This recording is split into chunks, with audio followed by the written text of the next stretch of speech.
بسم الله الرحمن الرحيم والضحى والليل إذا سجى ما ودعك ربك وما قلى وللآخرة خير لك من الأولى ولسوف يعطيك ربك فترضى ألم يجدك يتيما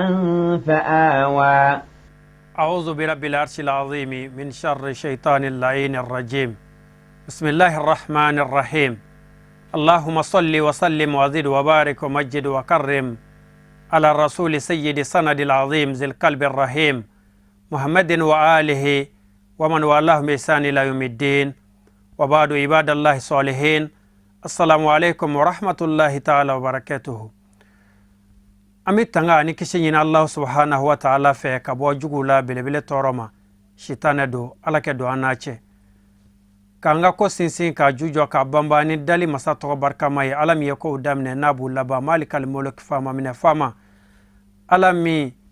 bife uma ablay wanti fe oti abui alami mi fenge fe mi mana aja anyan semena ala toye ka kishin na manyina fe ka ke kira nyon soro balika ka bedo kiramanto ala ka del Allah subhanahu wa ta'ala fe ala ka hinana ka kishina ka barka ala ko jide ko chaya ne na ukrengle na bela jelenka ama filima adubatul Quran aboka emission sanfe Qur'ane kuna sangani sanga ka bo ka barokene awiye Qur'ane to dun tasa kono bi sura mi be ambulo ka baroke we dua kun temene anye sura mi damina dauma no ye Qur'ane sura biworo ani sabanai suratu munafiqun wal maikafa munafiqin ala nyinjugu ko fo sura nyinjugu okoro mo mi mba fo ko bi ala fe ka ba kira fe dala nena kasoro ake wale ati ola olu de nyinjugu ye olu ko fo surando anya adamine sura yin damine na ninga tabla aya woro la sigida temene ni sigida ina ka damine aya wolon vlana na katabla suran labana abina ode soro ambi je ka kala nyon fe mi mana soro koroko la mi soro ka wulasi amba fo aw bismillah a'udhu billahi minash shaitanir rajim bismillahir rahmanir rahim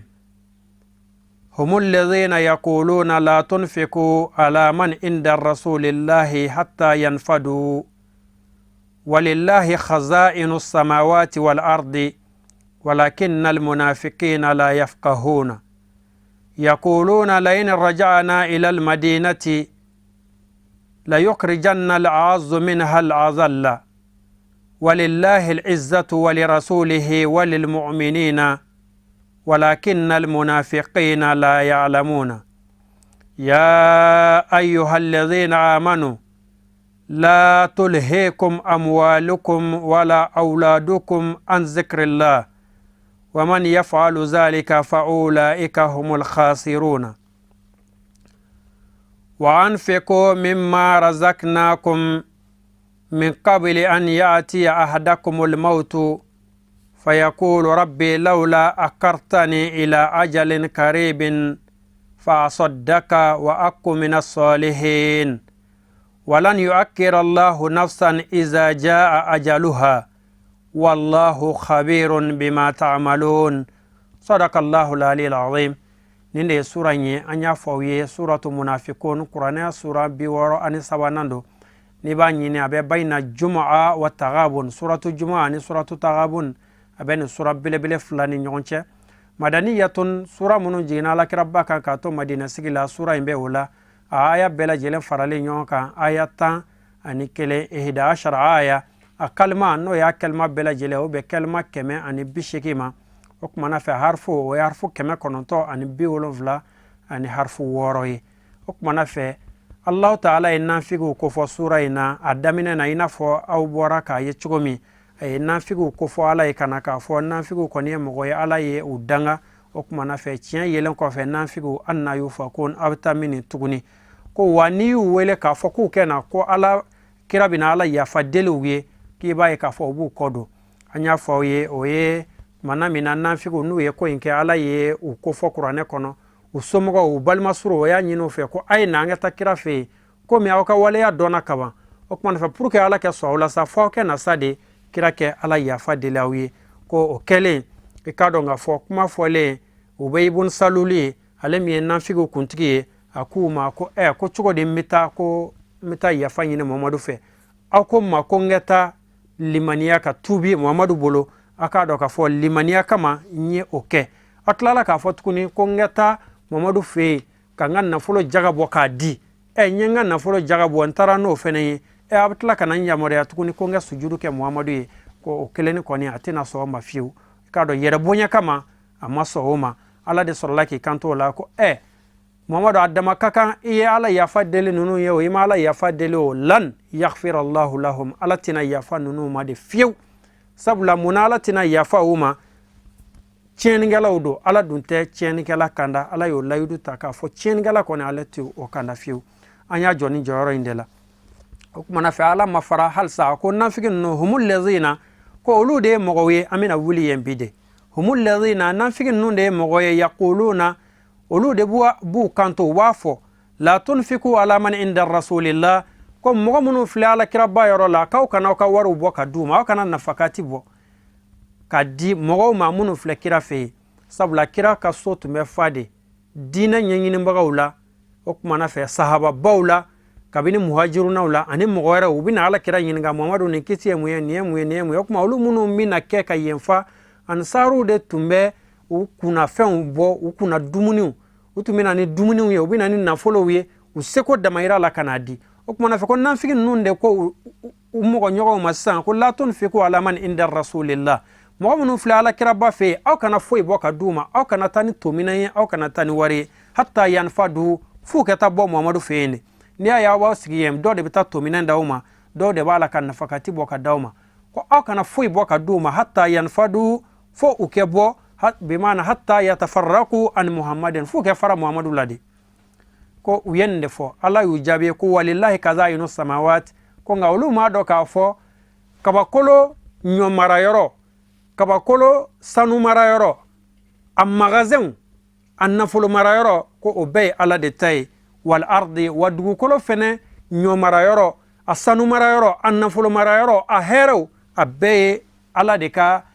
jiginawe abbe ala taala de ka kazainu ya ka fe mara yoro wi ala ba fe ka ukuna da ka fo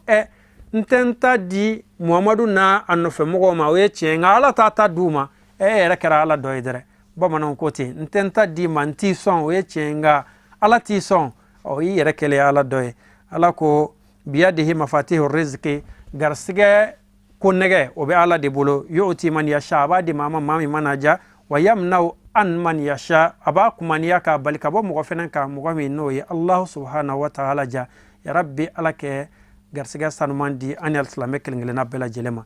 walakin al munafiqin ko ngannan figi nunu la yafkahun utende don ka fo ko sebebe ala de no lu yutamine ka fo tutadi ala kirama ko ala bina son ko la yafkahun uti o don fiu falizalika yaquluna ma yaqulun min makalat al kufr wa dalal wa de kama ubala ka kafiriya kuma ka uboda filibanci ya kuma de munu bala ka boda ko nine sabula uti ala ka ko nyedon o de kama kafiriya kuma kan bala ka buda yaqulun ubafo la in raja'na ila madinati ko nan segina kata madina sabula utumbora kata gazwa la ina fokorfo damine do kun temena yo foye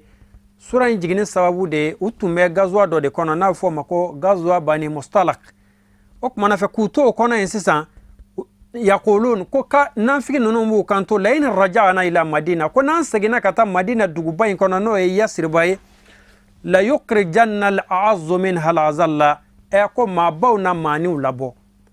ko nisen ko ni nan segina kata madina ma baw bi mani labo ina fanya fa ya sigida temene mana mina madina ka keni atoko de muhajiruna ka che nuye kele wuli jisoli yorola okuma na fe madina ka ko hey ansaru ay nan deme maganga infena ko hey muhajiruna a nan deme o yoro indela Ubay ibn Salulu nana ko ko kika wulu mara o ketla ki du ako ngante bashi nan segina madina ninze ko ma baw na mani labo aba fika mufoya olu de madina ma baw ye ko olu na mani labo o mani am kame John mai kirani anofetugo bagaw ko ma baw na mani labo ninze mufasiruna ko ibn Salulu kele kan kuma kan info usegine kata madina ko adenga rede nani jo madina dundala adu abala ka mɔgɔw dontɔ lajɛ ka mɔgɔw tɛmɛntɛmɛntɔ lajɛ ka don Madina abala ka fa kɔnɔ abala ka fa de ɲini kumana mina a y'a fa ye a ko a fa ma ko wallahi i ti don Madina fiyewu fo i ye kumakan min fɔ i k'a fɔ ko anw de ye maaniw ye ko kira n'a nɔfɛ mɔgɔw ye maabaw ye i ti don Madina fiyewu f'i k'i ka kuma in kɔkan kale i k'a fɔ ko anw ne min jɔlen filɛ kɔrɔ ni ne y'i den ne ni anw ye maaniw ye kira n'a nɔfɛ mɔgɔw de ye maabaw ye ko fo i ka nin fɔ o y'a sɔrɔ a denkɛ kɛmɛ ka bamuru fosi k'i jɔ Madina donda la i k'a dɔn k'a fɔ a ye kuma in kɔkan kale a ko n denkɛ i ta ye tiɲɛ ye anw de ye maaniw ye kira n'a nɔfɛ maaw olu ye maabaw ye denkɛ ma da o ma denkɛ tilala ka na kira fɛ yen a ko Mamadu n y'a mɛn k'a fɔ ko i bɛna yamaruya kɛ k'an fa faga ko n'a y'a sɔrɔla i bɛna kɛ tiɲɛ yɛrɛ yɛrɛ la diɲɛ di yan ne yɛrɛ de bɛ n fa kunkolo bɔ a kan da la sabula a ye kuma min fɔ ani fagali ka kan kira ko denkɛ ma cogo di a ko bal na taara fak bɛ yen an bɛ hinɛ a la wa nuhsinu suhbatahu a jɛɲɔgɔnya an b'a kɛ jɛɲɔgɔnya ɲuman ye o kɔrɔ an b'a mago to a ka fɔta la ka tila ka jɛɲɔgɔnya ɲuman kɛ a fɛ ma ba kiyama na ma dama a bɛ anw fɛ yan kaban kɔni o kumana fɛ an b'a minɛ cogo ɲuman na wa ka ɲumanya fɛnɛ k'a ye Allahu akbar alakiraba tun bɛ tan de a ye yafara a ɲinjuguw ma n'o ye nafigi minnu b'a kɔ a yafara olu ma ka maaya kɛ n'u ye a yafara diinɛ wɛrɛ mɔgɔw ma ka maaya kɛ n'u ye min ka jugu a bɛɛ ye o de i yɛrɛ ni min bɛ diinɛ kelen na n'a b'a la ko a b'i nɔfɛ ka sɔrɔ nafigi don ka tila ka yafa o ma nin de ye koba ye alakira ka ko la faamucogo ɲuman ala k'o di an ma ala ko u na maabaw la ko n'u seginna u na maaniw labɔ maabaw na maaniw labɔ ala ko walilahi izzatu ko nka bonya bɛɛ ye ala de ta ye cɛ b'a la ka nin fɔ kumana min na a t'a dɔn bonya ye ala de ta ye wali rasulihi wa bonya ye kira de ta ye walil mu'minin wa mu'minu ta don walilahi izzatu wali rasulihi wali mu'minin a ko i k'a dɔn k'a fɔ se ani mɔgɔbaya ani bonya ala de ta don a n'a ka ciden ani mu'minu kelen kelenna bɛɛ lajɛlen walakin al munafiqin nka nafigiw la ya'lamun u t'o de dɔn o t'o dɔn min kɛ o de kɛra sababu ye u b'a la ka nin kuma jugu ninnu bɔ u da ɲɔntɛ se ye ala ɲinw de ta ye ala juguw kan ya ayuha alladhina amanu ala ko aw minnu limaniyara ka da ala la la tulhikum amwalukum wala auladukum an zikrillah aw kana sɔn aw ka nafolo aw denw olu k'aw ɲina allahu subhanahu wa ta'ala kɔ ayuha almu'minun la tashgalukum amwalu wal auladu an ta'atillah wa ibadatihi وأن أعداء ما افترضه عليكم من صلاة والزكاة وحج كما شغلت المنافقون أكمنا في الله المؤمنون لدي نافقين نونو نفلو يولو ينا على كوتشومي ديو ينا على كوتشومي كاو كنا صنفيو أو كان نفلو ناو ديو كاو ينا كبو أو كسلو كاليكو أو كشون كاليكو أو كجاغا ديليكو جهادي كاليكو الله تعالى كدين سرافي ومن يفعل ذلك ni maa min ka nafolo n'a den y'i ɲina ala kɔ fa ulaika humul khasirun i k'a dɔn k'a fɔ o tigilamɔgɔw de ye maa bɔnɛlenw ye olu de ye maa pɛritilenw ye ɲiyɔrɔ tɛ olu de bolo i k'a dɔn k'a fɔ olu kɔni sɔrɔ ma kɛ foyi ye diɲɛ fitininin kɔ nka lahara ta o taara k'u dan wa anfiqu a ka tila ka nafakatili kɛ mimma ka bɔ fɛn na wa anfiqu mimma a ka nafakatili kɛ ka bɔ fɛn na razaqnakum ni Allah subhanahu wa ta'ala ye aw garisɛgɛ ni min ye n y'aw samanciya mɔgɔw kan ni garisɛgɛ min ye n ye fitini min d'aw ma aw kana jɔ a ye dɔ bɔ aw ta la k'a di mɔgɔw ma minnu bɛ aw dugu ma mɛ kabila an ya'tiya ahadakumul mawtu aw k'o bɔ k'a di yanni saya kɛ sa aw dɔ la kelen ma o kɔrɔ yanni aw ka se kɛ ban ko se b'i ye don min o kumana fɛ fɛn bɔ ka di Allahu ta'ala ma ɲɔn tɛ ni saya ser'i ma i lahalaya ye min ye ala bɛn'o de fɔ fa yaqulu rabbi ko ni saya nana se aw dɔ la kelen ma a tigilamɔgɔ bɛ n'i kanto ko n tigi ala lawla akartani hali ni tuyina ne ye halla amhaltani wa akharta mauti ila zamanin qalil ko hali ni tumuyina ne ye waati kungurunin ila ajalin qarib ka se hali waati kungurunin ma fa saddaka n ka nafolo jaga bɔ k'a di tafsirikɛla dɔw ko tɛ fa saddaka min sarakati bɔ o kɔrɔ min hinɛ min makari min mɔgɔw mago to wa akku mina salihin wa n bɛ kɛ ɲumankɛlaw dɔ ye dɔw ko la wa akku mina salihin n bɛ kɛ hijikɛlaw dɔ ye o kɔrɔ n bɛ kɛ mɔgɔ ɲumanw dɔ ye maa minnu y'u yɛrɛ di ala ma ka kɛ yafatigiw ye ka kɛ Allahu ta'ala dugaya baaraw kɛbaga ye n si tɔ kɔnɔ o kumana fɛ i y'a ye mɔgɔ bɛ nimisa fɛn min na ni fɛn belebeleba fila de do lahara ko hali ala kɛ muɲu ale kɛ segi fa asaddaka a kɛna sarakati bɔ sarakati ye fɛn belebeleba ye wa aku mina salihin ka kɛ ɲalikɛlaw dɔ ye a m'a fɔ ko n kɛ segi n kɛna seli a m'a fɔ n kɛ segi n kɛna sujuduw kɛ n kɛna la ilaha illallah da la wa fa asaddaka n kɛ tiɲɛtigiyali kɛ ka sarakati bɔ k'a di ka hinɛ ka makari wallahi sarakati ye fɛn belebeleba a bɛ balawu ɲɔni ni Allah subhanahu wa ta'ala yɛrɛ tɛ maa si tɛ a hakɛ dɔn nin ye sabatɔ de nimisatɔ ye ko hali ale kɛ segin ka na ka sarakati bɔ parce que a y'a ye k'a fɔ sarakati bɔ nafa min b'o la a ɲɛ dara o kan a ɲɛ dara jɔn ka ɲumanya kan jɔn min ɲumanya min kɛ a ka ɲɛnamaya kɔnɔ i bɛ sinjiya tuguli min kɛ i bɛ balimaya kalali min kɛ balo tɛ min bolo i bɛ balo tali min kɛ ka di o ma min banalen don i b'o ka ordonnance san ye k'o furakɛli min kɛ jɔn b'o ɲumanya min kɛ banbaatɔ ɲɛ mana da o kan lahara a bɛ n'a ye k'a fɔ ja ko hali ala kɛ mun ye ale kɛ segin ka na a k'a ka nafolo bɛɛ sarakati wa aku mina salihin a kɛ sɔrɔ ka kɛ ɲumankɛlaw dɔ ye ala ko jaabi la cogo di walan yu'akhir Allahu nafsa ko o kɔni o taara ka dan kɛ ala k'an ɲɛnama sɔmi ɲɔn tɛ n'i ka sɔmini kɛra i salen kɔ ye o kɔni o taara ka dan kɛ ala ko walan yu'akhir Allahu nafsa ko ale ala dun ti muɲu ni foyi ye a ma ni bɔ ni la dɛ a ko ale ti muɲu ni si ye iza jaa ajaluha ni waati sera ni saya waati sera militi kelen ti yɛlɛ ka militi kelen ti bɔ a la fo adamadenw k'u janto nin de la n'i bɛ min kɛ o kɛ nka ni saya ye waati sera ala ko walan yu'akhir Allahu nafsan ko ale ti muɲu ni foyi ye iza jaa ajaluha ni waati sera bimaana walan yumahhil Allahu ahadan ayyan kana iza intaha ajaluhu walan yazida fi umrihi ala tina muɲu dɛ ni waati sera ka ban i bɛ taa de wallahu kabirun ko nga an k'a dɔn k'a fɔ Alahu Taala kɔni de ye dugulen bima ni fɛn t'a malo na an b'a la ka fɛn fɛn kɛ kabir bimana mutali'un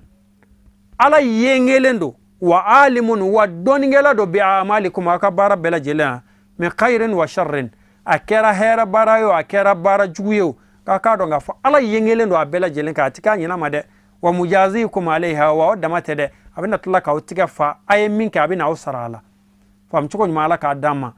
suran belebele in datugura nin datugu cogo in la suratu munafikun n'o ye nafigiw ko fɔ sura ye walima i k'a fɔ munafikin biliyayi o kumana fɛ a datugura ni nin de ye an bɛ Allah subhanahu wa ta'ala deli damadɔni min lasera ala k'a kɛ an kelenkelenna bɛɛ lajɛlen nafalan ye ka foli ni waliɲuman dɔ lase an ka musokɔrɔbaw ma ani an faw olu minnu sɔgɔlen don an na maadubatul Qur'an n'a ti fɔ aw kɔ minnu b'a la ka kalanbulon sɛgɛrɛ ka t'u ka seli suraw kalan k'u ka seliji tacogo ɲɛɲini k'u ka saniya cogoyaw ɲɛɲini wallahi a k'a dɔn k'a fɔ a bɛ baara belebele la ala ti baara foyi minɛ fo jɔn ye baara min dɔn k'a kɛ ni kɔnɔnajɛlenya ye ala ko a ye n dɔn a kɛ sɔrɔ k'an bato mɔgɔ kan'i yɛrɛ bonya kala ma mɔgɔ kan'i yɛrɛ bonya diinɛ ɲɛɲinini ma diinɛ ɲɛɲinini k'a dɔn farida de don mɔgɔ kelenkelenna bɛɛ lajɛlen kan jango i ka saniya cogoyaw fɛn dɔw ɲɛɲinini ni mɔgɔ dɔw y'o kɛ o bɛ bin ka bɔ mɔgɔ wɛrɛw kan o b'i n'a fɔ jagabɔ cogoya ni mɔgɔ dɔ y'o dɔn a bɛ bin ka bɔ e kan n'i ye nafolo sɔrɔ i bɛ taa fɛ dɔrɔn a b'i ka jagabɔ cogo f'i ye i b'a bɔ walima tiɲɛtila cogoya o ye dɔnni min ye ni dɔw y'o dɔn a bɛ se ka bin ka bɔ tɔw kan